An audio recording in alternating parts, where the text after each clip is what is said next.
Just some days ago, the president made it known that he did not come into power to look for money, but to work.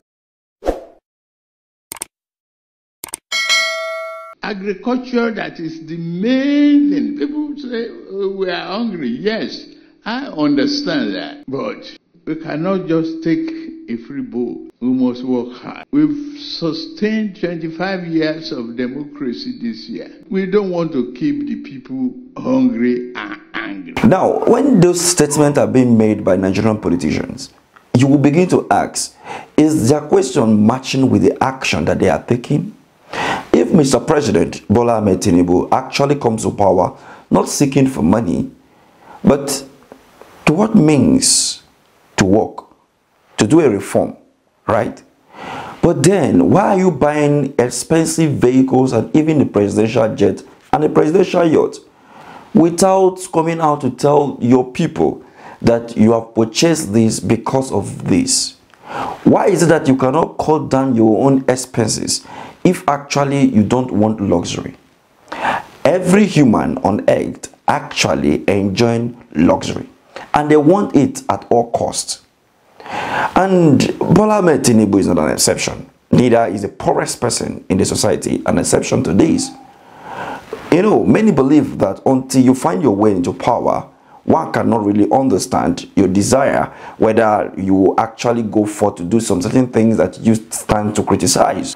But then, for Mr. President to make such statements, and when you look at his way of life, it's not matching with what he's saying, then one need to ask a lot of questions. And that brings to mind of how 2027 will look like.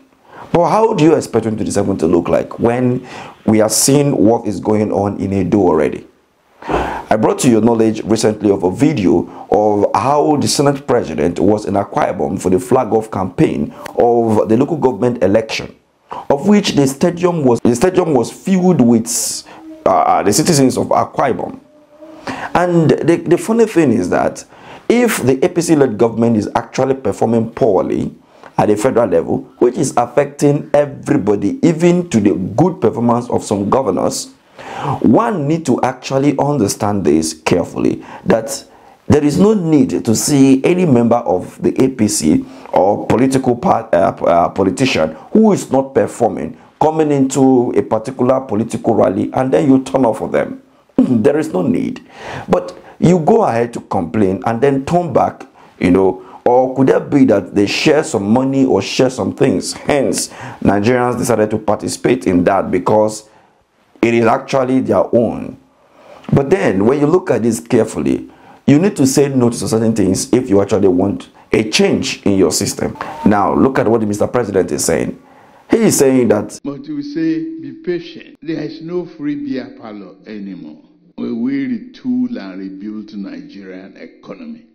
I assure you, with your cooperation. A bottle of beer is no longer free. Was it free before?